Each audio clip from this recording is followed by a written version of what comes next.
Olá, queridos irmãos, amigos espíritas do Movimento Espírita de Catu. Recebam o nosso abraço fraterno, um beijo no coração de todos. Vamos conversar sobre a justiça das aflições. Dias difíceis esses em que vivemos, onde tantas tragédias, tantos acontecimentos, tantas coisas que se nos apresentam, que ficamos realmente a questionar. Mas nós que somos espíritas tivemos a bênção de entrarmos em contato com esta verdade que nos esclarece, que nos consola e nos mostra os porquês da vida. Deus, em sua infinita bondade e misericórdia, permite-nos que voltemos ao palco terrestre tantas vezes quantas necessárias para reparar, refazer, reeducar aquilo que equivocadamente temos feito. E aí, muitos desses acontecimentos se nos apresentam e a gente questiona, mas nós não sabemos o passado, o porquê daqueles acontecimentos. Vamos contar um exemplo para arrumar, para ajudar na compreensão dessa nossa proposta. Esse exemplo que vamos falar se encontra no livro Memórias de um Suicida, de Ivone do Amaral Pereira, pelo espírito Camilo Castelo Branco. É a história de Mário Sobral. Mário Sobral era um jovem universitário, muito bonito, boêmio, das noitadas lá em Coimbra. Gostava demais de fazer as suas festanças, mas era muito inteligente e atraente. O rapaz consegue o seu diploma universitário, se estabelece com um escritório muito bem sucedido. Pela sua eloquência, ele se casa com uma senhora nobre, vai constituir uma família de 3 filhos e tem tudo aquilo que qualquer homem e de ideal gostaria de ter. Mas as suas noites, as suas noitadas, a sua boemia não fica de fora, ele não deixa para trás, continua naquelas brincadeiras. E aí ele termina se encontrando ou conhecendo uma mulher chamada Eulina, num cabaré. Numa dessas farras, ele se apaixona por essa Eulina e fica realmente encantado com ela, ela muito sedutora, faz com que o Mário se desligue da família, deixa a família, abandona filhos, abandona a esposa, abandona tudo para ficar aos pés de Eulina. Mas Eulina era uma mulher da vida e só estava interessada nos bens de Mário. Até que, um determinado dia, ela chega para ele dizendo que está disposta a mudar, ou receber uma proposta de mudança de vida, um oficial brasileiro fizeram o convite de que ela viesse para o Brasil com ele, e aqui ela iria ser a sua esposa e mudaria de vida completamente. E ela diz a ele, a Mário, que está exatamente disposta a assim fazer. Mário não aceita essa proposta, não aceita essa situação e fica insistindo, e um dia ele vai à casa da Eulina exatamente para resolver, para dissuadi-la dessa ideia. Mas ela continua relutando e assumindo a postura de ter que ir embora. Mário se ajoelha, implora, faz de tudo para que Eulina desista, e Eulina faz assim, uma zombar dele, faz humilhá-lo realmente naquela situação. E ele, revoltando-se com a possibilidade de perder Eulina, ele agarra pelo pescoço com as próprias mãos e a estrangula. Quando ele percebe que estrangulou Eulina, ele entra em desespero, em uma loucura, um ato impensado, soltando aquele corpo inerte, ele vai cometer outra loucura maior ainda, que pega um lençol lá no quarto e, fazendo o lençol uma corda, ele se enforca e vai ao mundo espiritual aí pelas vias do suicídio. O sofrimento dele, tudo que ele passou, deixamos para os irmãos a leitura do livro, que é espetacular, mas ele vai até que ele chega ao Vale dos Suicidas, onde periodicamente os servos de Maria fazem as suas visitas para recolher os que já estão em condições de serem tratados, de serem recolhidos ao Hospital Esperança, lá na colônia Maria de Nazaré. E numa dessas viagens, o Mário é então recolhido junto com outros companheiros. Ele vai ser integrado lá no hospital, começa o tratamento, começa toda uma terapia de recuperação para que ele possa, vai ser-lhe proposto exatamente a reencarnação, que ele não entendia, não sabia ainda dessa possibilidade, mas que quando ele sabe, ele já fica encantado com a proposta de poder reparar o mal que fizera.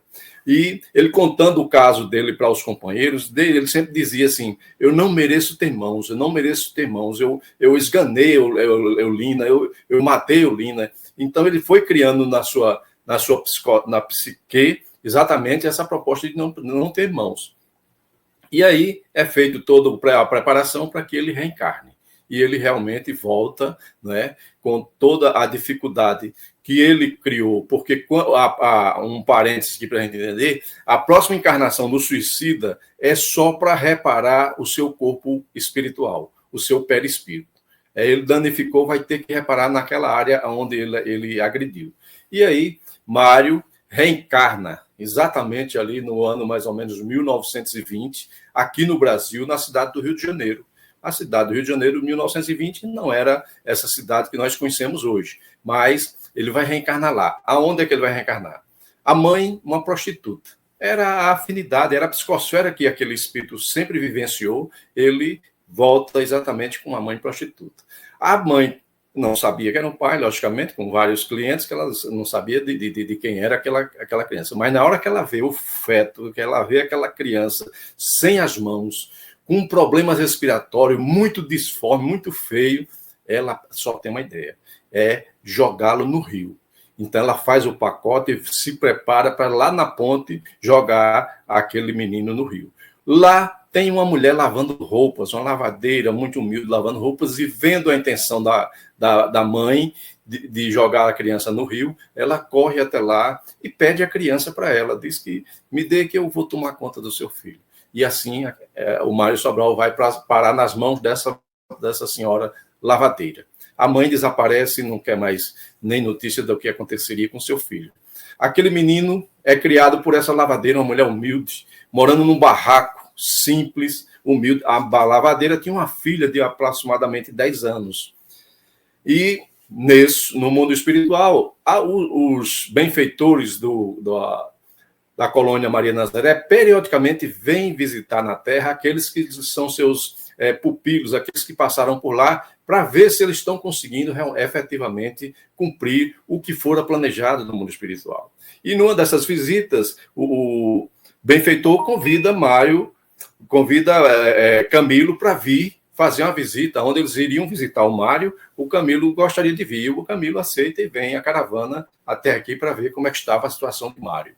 Mário já estava nessa época com 10 anos aproximadamente, e quando ele chega, um barraco de zinco muito simples, a mãe lavadeira já tinha desencarnado, e quem estava cuidando dele agora era a filha, a menina que tinha 10 anos, que agora está com aproximadamente uns 20 anos, né? Era quem estava cuidando dele.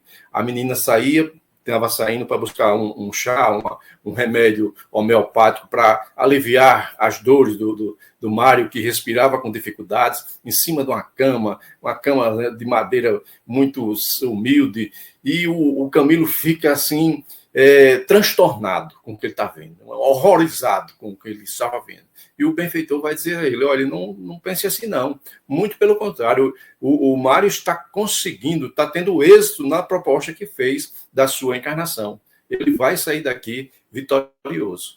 Então, devemos dar graças a Deus que ele conseguiu, que ele está conseguindo exatamente reparar a falta que cometera. Agora, o benfeitor pergunta para o Camilo: você está reconhecendo a menina? Ele diz: não tenho ideia de quem seja, não. Quem era a menina? Quem era a menina? Exatamente ela, Eulina. Estava ali porque ela também fizera parte desse processo. Ela, por motivo de Mário ter levado a loucura e cometido aqueles 2 crimes absurdos. Então, ela viera também para reparar junto com ele. Vejam vocês a justiça de Deus. Vejam vocês as leis universais de amor. Aqui, o algoz e a vítima se unindo para reparar uma falta que cometeram no passado. Nós, daqui no Terra a Terra, não temos condições de avaliar, mas no mundo espiritual, veja a beleza da mensagem que esses 2 seres estavam passando para a gente. E assim, meus irmãos, a gente precisa entender que quando nós vemos esses acontecimentos do dia a dia, quaisquer que sejam a gravidade, Deus, em sua infinita bondade, nos permite exatamente que reparemos, que refaçamos. Não é Ele que impõe, é a nossa própria consciência que determina. Nós fazemos o planejamento para, aqui chegando, reparar aquilo que fizemos equivocadamente. Então, a justiça está exatamente esclarecida nesse ponto. É assim que nós entendemos. E Allan Kardec vai dizer lá no Evangelho segundo o Espiritismo exatamente o seguinte: somente na vida futura podem efetivar-se as compensações que Jesus promete aos aflitos da terra. Sem a certeza do futuro, essas máximas seriam um contrassenso, mas ainda seria um engodo. Mesmo com essa certeza, dificilmente se compreende a conveniência de se sofrer para ser feliz. E dizem parecer maior mérito, mas então pergunta-se por que sofrem uns mais do que outros? Porque nascem uns na miséria, outros na opulência, sem coisa alguma haverem feito para justificar essas posições. Porque uns nada conseguem, ao passo que a outros tudo parece sorrir. Todavia, o que ainda menos se compreende é que os bens e os males sejam tão desigualmente repartidos entre vícios e virtude, e que homens virtuosos sofram ao lado de maus que prosperam. A fé no futuro pode consolar e infundir paciência, mas não explica essas anomalias que parecem desmentir a justiça de Deus. Entretanto, desde que se admita a existência de Deus, ninguém pode conceber sem infinito as suas perfeições. Ele necessariamente tem todo o poder, toda a justiça, toda a bondade, sem o que não seria Deus. E se é soberanamente bom e justo, não pode agir caprichosamente nem com parcialidade. Logo, as vicissitudes da vida derivam de uma causa. E pois que o Deus é justo, justa há de ser esta causa. Isto o que de cada um deve bem compenetrar-se. Por meio dos ensinos de Jesus, Deus pôs os homens na direção desta causa e hoje, julgando-os suficientemente maduros para compreendê-las, lhes revela completamente a aludida causa por meio do Espiritismo, isto é, pela palavra dos Espíritos. Então, meus irmãos, fica aí a explicação para a justiça das aflições e que possamos buscar nessa doutrina maravilhosa este conhecimento que nos liberta e que nos esclarece. Um beijo no coração de todos e Jesus abençoe sempre.